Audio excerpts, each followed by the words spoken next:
This is Renegades of the podcast. We are Unheard Sirens Incorporated. I'm Remy and Juliet. And I hope you guys are enjoying this so far. We are now going to launch and go into our first segment here of a brand new segment, which we introduced on our last podcast, called Pop Portal. This is where we are taking in, we're reviewing, we're listening to super popular artists or artists in the pop and alternative pop world who we just frankly are not aware of because we became very deep into alternative and underground music decades and decades ago, and we never looked back because pop music at that time was not very good. A lot of empty calories on the radio. But we've been told in recent times that has started to change a little bit, partly through what we were talking about with Sebastian just now, the kind of the democratization of art and of music, especially of the tools that are available now. There are a lot of artists that are starting to break in and become like super pop hits on like top 40 radio and whatever else in certain channels that we've just stopped paying attention to. That actually there's a lot going on there, and so I figured it would. And we have a growing list of artists who we're going to review on this segment, and we're also taking suggestions from you if you want to get in contact with us. We have channels on unheardsirens.com. We also have a poll on the or a question at the bottom of this this podcast if you're listening to us on Spotify right now, and also in our comment section and clips on YouTube. You can comment that way with an artist you think we need to check out on Pop Portal, and also suggest tracks that you think we should listen to by that artist, or a specific album that you think really encapsulates the best of their work.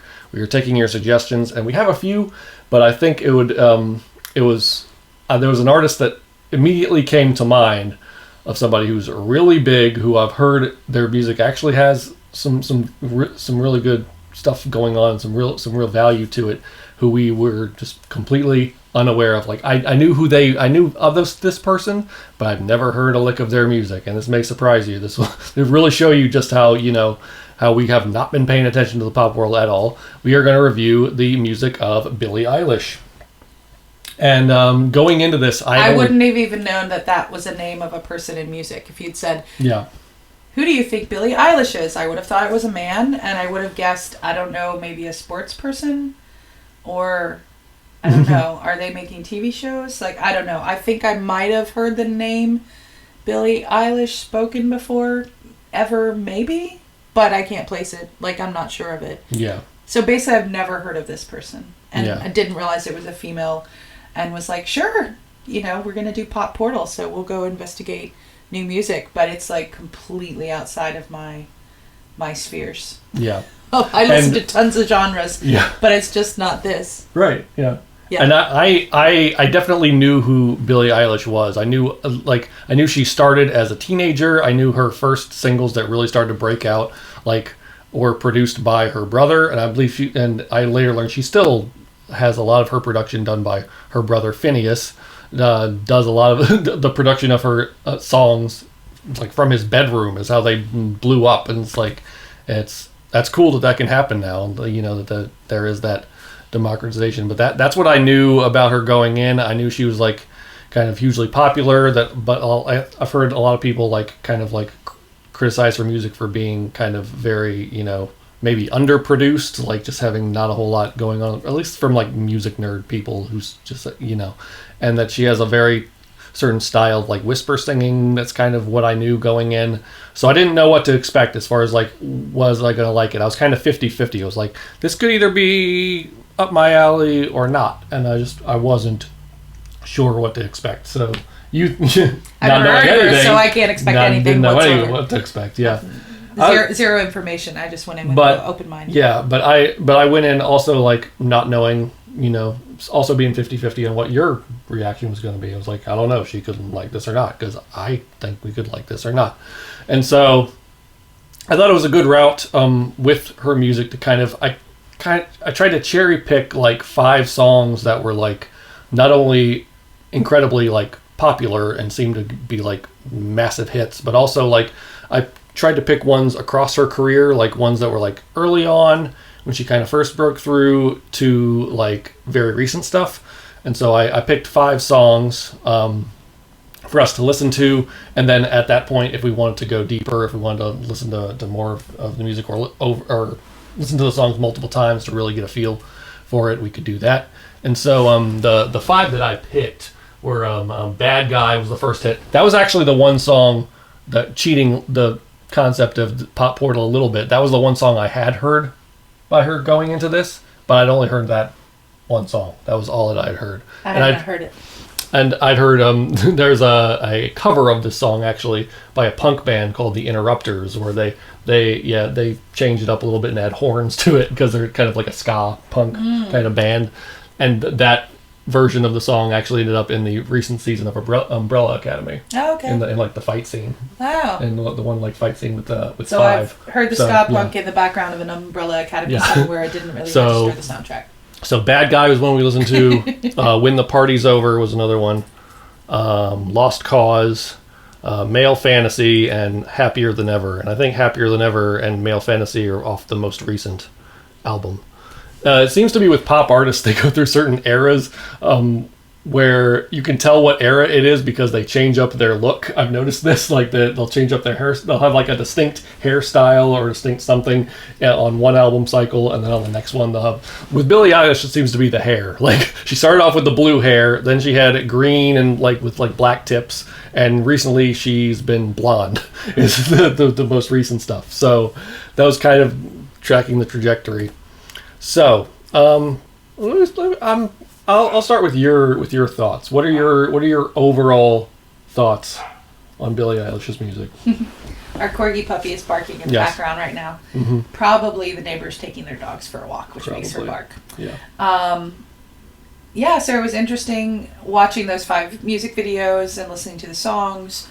I was surprised that they're all very depressed and morose, and they're all about love that doesn't work out and her self-image as a bad person, like as a difficult person, a challenging person, like bad guy. Like she says she's the bad guy, using guy I guess to mean all humans. Mm-hmm. Since I don't think she's gender fluid, I think she identifies as a she, but in that song she's the guy. Yeah, she's the bad guy, maybe seduce your dad guy. Mm-hmm. It's just this whole like I'm a rebel and I kind of suck. And there was, I expected in pop music to have a little more positivity, a little more of a clubby aspect. I wasn't expecting a lot of really introspective breakup music to be called mega pop, like super popular pop around the world with like 700 million listens on most of these tracks, basically. Is that okay? Yeah. Yeah, so it reminded me a lot of Adele when Adele got huge because she had the album, I think, 18 when she was 18 and 21 when she was 21, and like all she was singing about was like a broken heart and struggling with self-image. Mm-hmm. And I feel like that got huge too. And I don't know if that's called pop music. I don't know what anything's called because I don't actually super care about boxes and labels, so it makes me a little bit less informed because I just sort of take things at face value versus having everything to be in a category and sort of labeled with a bunch of other associations. Yeah. But I know Adele's music was huge, and it was very, very much about heartache and struggle and lost love, and I didn't realize this artist would be so much up that alley, because like all the songs that you picked were basically about struggling with lost love and struggling with self-image. Yeah. Generally both at the same time. And the themes didn't progress. Like she's still just as struggling with the exact same things, except like there's one song where she's like, you don't even have a job. You totally suck. I realized I could find a million other people like you. Used to think you were special, but now I know that's not true. The more recent one, she sung about someone where she was like, I could never hate you. So it seemed like there's an ex-boyfriend that she's totally fine hating. That was in the Lost Cause, maybe. But the more recent ones was maybe a different ex-boyfriend that she has trouble hating, even though it was also very painful and didn't work out. So that progressed, but nothing else about the themes she's writing about progressed. And it did make me a little sad because, just like lyrics like, I can't believe I've lived this long. I want to end me. Like a big, like, breakout section, I want to end me. I want to end me. And I think that people are really struggling with depression, so what she's singing is probably very true for her. It also reminded me of when Lorde got huge and when Lorde was breaking big. She was also not singing as often about breakups, but she was singing about her place in the world, that she comes from a place where the zip code isn't a thing you brag about. And she was really reconciling with, like, if she can she be a queen if she's from the slums? Like, she's a queen in her own mind. So Lorde has a little bit of a better self-image, and she's just struggling with the fact that the world would judge her for coming from having less socioeconomic status. But in Billie Eilish's music, like, there's several times she refers to her mom. She never refers to a dad, so it made me feel like she grew up in a single parent home where she respects her mom a lot, but has just really, really struggled with who she is and how people would view her. It was like, if my mom read all these lyrics, she would really feel bad for everybody that knows me. She'd feel bad for all the guys who know me. I think that was in the first one.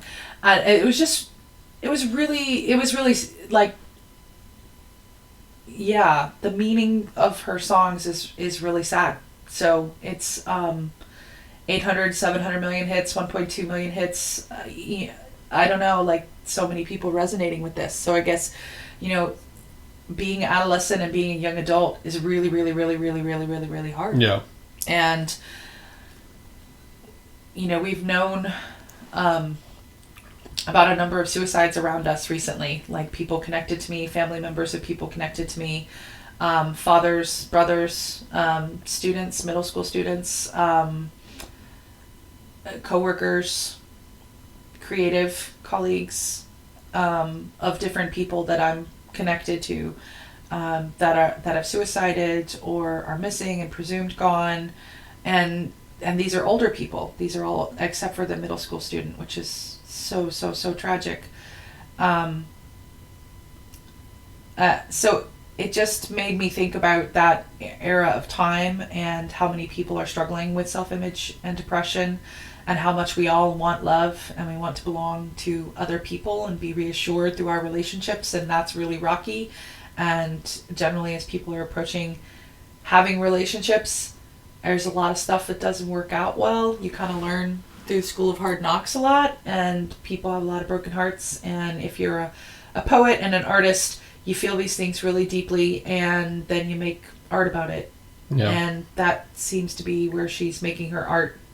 And I was trying to think, what else I could relate it to. I was thinking about Lady Gaga and some of her earlier songs. She had a number of songs about exes and their poker faces or whatever. Like she had a lot of sort of sassing her exes and dissing people that broke her heart. So I guess it's sort of common. It reminded me of the fact that when I was writing a lot of poetry in middle school and high school, I actually got to a point where I had written so much about sadness and feeling alone and feeling like I didn't belong, and feeling like I don't know why I even exist. Like, is that a great idea that I exist? Should I go on existing? Is that a worthwhile thing? I wrote a lot about that for a number of years, and I finally decided at one point in high school, like, if I can't write about anything except this really, really, really sad part of my life, I'm just going to stop. Like, I need to create work about more than one thing. And I'm creating work only about my sadness. I have to figure out how to create work about something else. And maybe pure happiness is not always really possible when you're going through adolescence and you're feeling things really, really hard and not really fitting well into the world. But I don't know, surprise or delight or silliness, like even if pure, like, I'm a happy person doesn't feel attainable, there are still so many emotions. And just heartbreak and being down on yourself, like, those are only two possible things to express about. So for myself, I took a couple years off where I didn't write any poetry. Until something else started to come through and I could write about other things than just that kind of introspection about my sadness and the different ways that my sadness showed up in the world. So, I don't know. I just was really surprised at how much that was what her identity and her music and her art is so much there. I listened to like 5-6 more of her songs because I was like, wait, did you just pick all the ones about a broken heart for some reason? But it just no, they were selected pretty much at random, but like based on being really big hits, being really big hits, and it was just like a selection of like those are the ones that. But yeah, I listened to a few more as well. Yeah. It does seem to be. I do agree. It does seem to be a theme that kind of that angst and a little bit of that that depression, but also there's a little bit of that punk, like I don't give a fuck kind of edge to it as well. Like I'm definitely getting that in a sense, and that's really what stuck out to me is kind of what you said is like it is not the typical cookie cutter like pop princess mold at all. Like it's not like she's like probably one of, if not the biggest artist going right now, and and it's not that's so surprising. It's not the Britney Spears, Christina Aguilera cookie cutter, or even like Miley Cyrus, who's fairly recent. It's not even that at all. And I think it comes up from the fact that she her and her brother were producing her or still are producing a lot of her stuff. Yeah. They didn't start off with any sort of big major label telling her you need to do this, you need to do that. Mm-hmm. She's clearly and she's clearly caught on to something that's in the zeitgeist, and I that's one thing I did know about her going into this. I didn't know she's like really popular especially with like young girls and women, and especially I've heard she's a lot of people's gateway drug into sort of more alternative music. Mm-hmm. At least like the recent current generations, like the Gen Z, like the people who were younger than us, born after 2001. By the way, she was born in December 2001. She was born after 9/11. Wow. So. Wow. Yep. So she's like 20. She's about to be 21. Yeah. Wow. Yeah. And I do think that there was a lot of, interest in like just sonically listen to the songs. Mm-hmm, yeah. Like it's interesting songwriting. She's got a lot of good like contrasts and sections to the things that she's doing. She does a lot of like cut out and wait a minute, and then something else comes mm-hmm. in, and you don't know if the song's over or not. Like there's a lot of that sort of like. Yeah, what's happening in the construction of the song that's quite interesting. Yeah, that was the thing that really stuck out to me. Production-wise, the big thing I noticed is that there's a lot of that bass. Yeah. The tracks that go into that bass. Bad Guys, an example. Lost Cause, another one.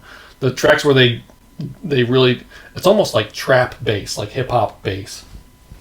Like sub bass. It's like it's really centered around that. And like the whisper vocal. A lot of people have said like, oh, her music isn't very melodic, or it's the death of melody. No, there is melody there, but it's like really like subtle in the way that she does it usually. I think she started to break out of that mold. I think honestly my favorite song of the 5 that I selected was the latest one, was Happier Than Ever. That was the song that like I didn't like it at first. Like the first half of the song was just the acoustic guitar. It's just the strumming slow, just acoustic guitar, and that's it. That music tends to like, I tend to not like that kind of music. It tends to like turn me off and just like put me to sleep. But like it as soon as it like started to like shift, and then she in the video she swims out of her house and onto the roof, and suddenly it becomes like a rock song, and she even like starts to scream at one point, which is like the first time that happened really in any of the songs, because usually she's like that really like sub kind of whisper, she's almost like a modern day Fiona Apple in that way. I was getting those kind of vibes of like smoky kind of low voice kind of. Yeah, but she does little mm-hmm. up high little things where she's obviously a soprano. She's just like hanging out in the register where she speaks mm-hmm. a lot with her lyrics, but she doesn't have to. Like she has the vocal range, the facility as a singer to like go up and down. Yeah.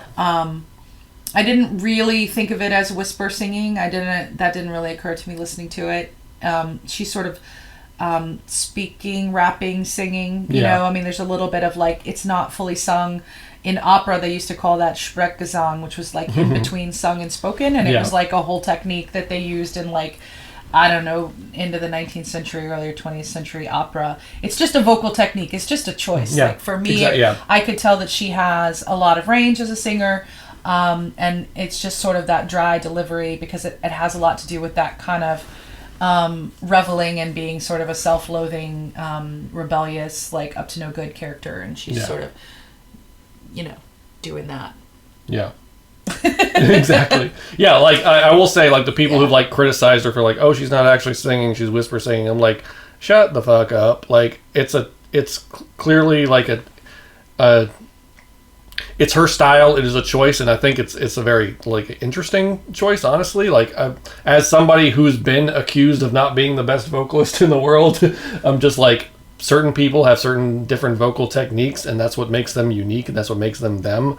And like, I honestly found a lot of I enjoyed a lot of the artistry of it. I found a lot of like value in it, and it gave me hope, honestly, for this Pop Portal segment, because going into this I'm like, is this a bad idea? I don't know. To like review popular artists, because I tend to not vibe so much with the popular music, but so far I'm like, yeah, there's light here. There's light at the end of the tunnel, even though she sings about very depressing topics a lot of times. But yeah, and I mean, some of the things that it was reminding me of, like with Adele and with Lorde, like I listened to their albums when they came out, like, and she just reminds me of that. And it even reminded me of like when Norah Jones broke and made it big, and definitely Lady Gaga, because of the kind of like pop ethos thing of like becoming a superstar. Yeah. She's got this sort of like grunge bad girl superstar thing happening, but Lady Gaga kind of enjoyed that as well. That was like a phase for sure, a part of her. I mean, she's an artist who takes on a bunch of different stuff, but it seemed like for a while that she was in a very similar place to where Billie Eilish's sort of presentation about herself seems to be. Yeah. But yeah, I mean, it was very interesting, and it mostly made me feel a lot of compassion for young people and how much they're struggling with who they are, how they belong in the world. Yeah, for sure. If they're okay, if they deserve, and with finding love and how tricky and painful it can be to go through relationships and figure out how you're going to relate to significant others. So I was, part of listening to, I was just like, oh, like there's a lot of pain in this music, and I was expecting a little more like, let's kind of, I don't know, pop songs didn't, there's just been so much that we've called pop. Like, it's just such a massive, like, I'm not sure exactly what the word means, and I'm not sure what the word even means, even to me, that I can define it for myself. It is tough territory, because like, pop on one level just means popular music, but pop also means like, for me, pop also means like pop oriented. There's a certain type of like songwriting, the song structure, I think, that comes mostly, not all the time, but mostly comes with like pop. There's usually some sort of hook in there, whereas maybe in other genres it's not so much like oriented towards that. I don't know. That's again, but pop is a very loose label, like most genres. Somebody says, oh, that's this thing, and they categorize it as that, but then somebody comes along and breaks that mold, and who knows. Yeah, I'm trying to think, like, now I'm thinking of a few, because I was really thinking of female artists she reminded me of, but now I'm also thinking about some of the male artists that with the term pop and what that means. And like Hozier was one of those artists that like really broke out, and he's got this very soulful vocal. I dig his vocals. But there was another guy who's very warbly. He's a white guy out of England, and he sings about really sad songs. I think he's gay. You're talking about Sam Smith? Sam, is that his name? Sam Smith? Yeah. Okay. Yeah, and Yeah, Sam Smith, yeah. But his music got so huge, and like I was hearing it a lot, and it was playing on the radio just a lot. So it seemed like really big pop music, and it was also a lot about brokenheartedness and identity, and he just kind of had his like soulful, kind of very warbly, heavy vibrato way of singing. There was kind of R&B influenced. It was kind of influenced by maybe like Motown singers and gospel singers, and a lot of African American music and vocal techniques. And then it was like a regular sort of Caucasian dude from Britain who just had that style. Yeah. And it was just very much his identity. That's just how he sings. It's how he was relating to kind of funnel his music. And then oh gosh, who was the one who died, who had the crazy big hair? A white chick, very skinny, big hair. And she sang like an R&B goddess. Yeah, hold on. It's on the tip of my tongue right now. Yeah, I can't believe it. The comment section's going to grill me right now. I will come up with it. Yeah. Amy Winehouse. Yeah, Amy Winehouse. Also listened to her whole album. Mm-hmm. She was one of the artists where I was just listening to whatever's playing on the radio. And now I've gotten so much into streaming music and have so much better signal when I'm driving that I'm not listening to mainstream radio basically ever anymore. But I used to listen to a little more mainstream radio even a few years ago than I do right now. Yeah. Amy Winehouse, it would have been like a decade ago or something like that, or a little more. But I remember like I was driving down the road and the first of her songs, when she's like on the kitchen floor, she's like collapsing on the kitchen floor in that song. I can't remember the name of it right now. It's too much music circulating in my head, trying to relate Billie Eilish to the entire like constellation of all music I've ever known right now.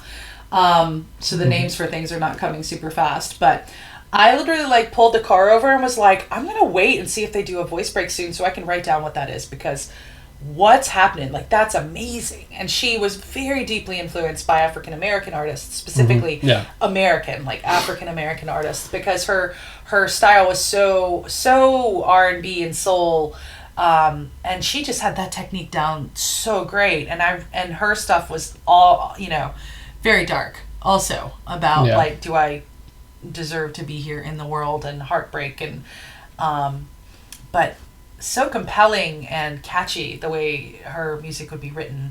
The Billie Eilish stuff didn't catch me to that extreme. Yeah. But it's just, kind of like whatever your taste in songs might be. It was certainly music that could be up an alley. I wouldn't mind listening to some of those more than one time. I think I'd continue to get more from it. But there was so much sadness in what she wrote that I was feeling like, having known so many people connected 1 degree of separation from me right now who have died recently and just in the past like 3 months, the theme around depression and worthiness and if people deserve to be in the world is just a little too raw right now. So I wouldn't listen to this over and over right now because it's it's actually a little too hard to take. But I can, and it just for similar reasons. But musically, I would listen to it. Exactly. It was actually the lyrical content was a little dark and a little tough for me, but not the songwriting style. I was impressed, and it wasn't kind of like plastic pop. Right, exactly, It definitely had something else going on in the songwriting that I appreciated in the songwriting. Yeah, 100%. I fully agree with that. I'm definitely, I definitely get stuff out of the songwriting. I'm definitely going to keep an eye on Billie to see what she does next. And it's for the similar reasons of what you said. She's not necessarily an artist I'm going to blast in the car all the time. Like, I'm just like, again, the whole depression thing, I'm just not, I'm not really vibing with that either myself, but it gives me hope. It gives me hope for what is happening right now in terms of the kind of like popular zeitgeist that that it's not just empty calories, it's not just shaking our booties and party anthems and all that kind of stuff like it was when I stopped paying attention to pop. There was only like in the music videos of the 5 songs, there was only like one where she's like dancing around with all of her girlfriends. Lost Cause. That was the only one that had any moment of what I would have assumed. Exactly. I was about to say that was the ones when I first like watched the song in that video. That was the one. That was the song I thought I liked the least. And as soon as I like turned away from the video and just listened to the song's actually pretty good. You put this in like a loungy kind of like club vibe, but like slumber party with the girls and they're twerking or whatever. It's like emerging at the slumber party. Not a great video. Yeah, it was, but that was because you would ask me to think about like what did I know about this person before listening, and like what do I think I'm going to hear, what do I imagine the music's going to be like, and what are my assumptions about whether or not I'll like it. And I just had this much more like plastic pop, like I don't know, Backstreet Boys stuff or whatever. And then all the Britney and even the Shakira when she got huge in the U.S. and there was just like a lot of like rump shaking, like people wearing no clothing. And Miley Cyrus definitely like, okay, well the more I'm going to be a pop star, the more I'm going to be showing up just closer and closer to nothing on my body. And it's just about showing yourself as a sexual object. You just have to be tiny. Which, by the way, that's one of the itty bitty skinny, and you have to wear nothing. Exactly. And then you have to shake it, and then. If it's a guy artist, there's going to be like a barbecue or people playing hoops somewhere in the background, or the car's going to be bouncing. You know, if it's a rap video, which by the way, there's going to be all the girls in the booty shorts at the barbecue somewhere in the background, and it's just nice to see that maybe like dissipating. I felt like that was so. But by the way, did you notice that about Billie? That she tends to wear very baggy clothing. She's not. Yeah. She's said that. She said that in bikinis as a tiny little sexualized. She said that in interviews before. That's a very intentional choice. She doesn't want it to be about her body or her looks. Like she's very intentionally wearing the baggy clothes. It's like that is a choice. Yeah, and I liked that. That was interesting and more out of the box. You know, it's just nice to see that maybe the kind of pop thing is kind of opening up and it's broadening, and the things that are getting through and becoming really popular are for other reasons. You know. Like she's really, really, really popular for other reasons because she's not showing up wearing tiny little clothes and shaking her rump. You know, that's not why she's made it big. Yeah. And that seemed to be a huge part of it for like artists over the last 20 years or so of pop, from what I could tell from the outside. But then at the same time that I'm saying that, I was able to relate Billie Eilish's music to so many other artists that I could think about with the themes and the kind of like sudden very big popularity. And I just don't know if all that's pop or not, because it's just the term pop, you know. So because I'm also saying like Adele and Lorde and Amy Winehouse and Sam Smith and Hozier are all of these pop, or some of them pop and some of them aren't. They're another genre. I don't know. Lady Gaga is obviously also a major pop star. It gets really weird because like you can have rock that crosses over into pop. You can have, you know, dancey disco stuff that crosses over into pop. Like it, you know. Yeah. Pop is such a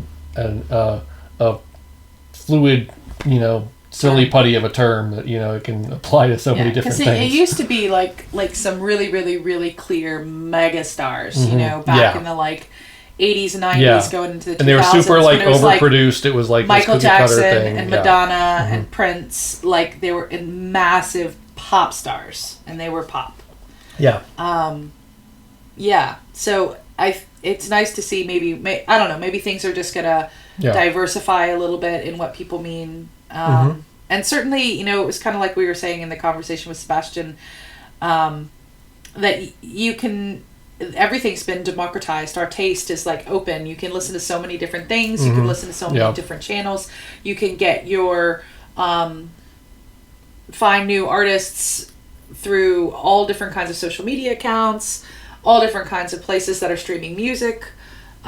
So it makes it difficult for things to get huge. There's tons of really good art being made that's quite obscure because it's just there's so much art, you know. Yeah, but there is that oversaturation of the market. It's hard to get attention, but at the same time, you have that direct access to your audience that has never been, you know, decades ago. You couldn't do that. Like, so you know, it's pros and cons. Yeah, and then what's going to emerge as the like really, really, you know, popular things that many people get into. It still seems, I don't know, it's interesting. So we'll keep an eye. We'll keep doing these segments, and you guys can give us suggestions for artists we might find interesting, especially if I think, you know, they're making cool videos, or they put a lot of thought into kind of the lyrics behind what they're writing. Speaking of cool videos, I think there was a lot of, other than Lost Cause, there was a lot of like cool things going on in the videos, especially like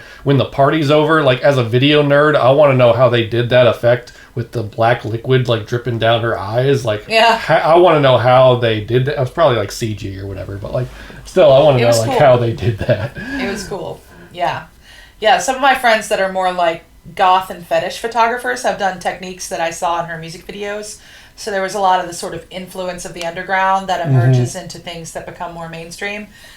Because there's like a photo series that like Chad did where he had like white face and the person with like really thick black liquid pouring down, and it just came up because it was like our friend Chad Van Pelt had done an art opening, and it came up on my Facebook 10 years ago. You might remember this, or it was 12 years ago. It was like 10 or 12 years ago.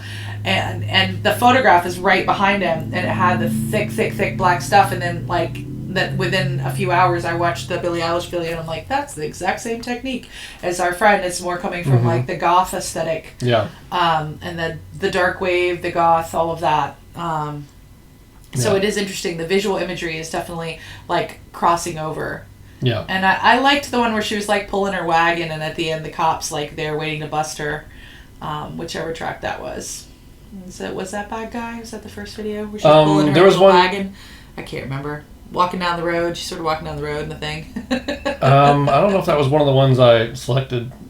I know there's Bad Guy. She was the one because there was several clips. She was like driving around with like go karts. And there was the guys with the big stomachs, and then there were the guys with the tats. It was cutting between some things. Yeah, I can't remember which. It was one of them. But yeah, gotcha. But there were various things that I liked, and some of the cuts and the imagery could get pretty cool with the videos too. So it's just nice to see some thought and storytelling taking place behind how the videos are designed, and like the different layers and what's going on.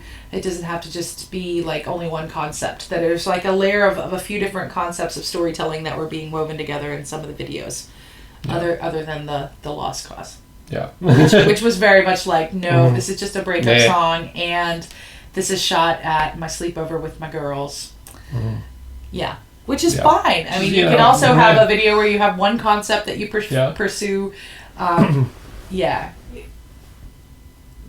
The other ones were had a little more artistry to them. Yeah, for sure.